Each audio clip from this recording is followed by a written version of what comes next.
saying that 'cause a lot of people didn't realize that.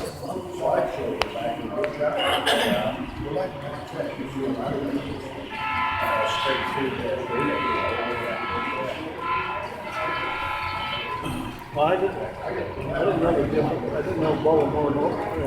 I didn't know the difference between freight engines and passenger engines. So those are actually freight engines. Yeah. What did the passenger engines look like? They're E8s. V8? Yeah.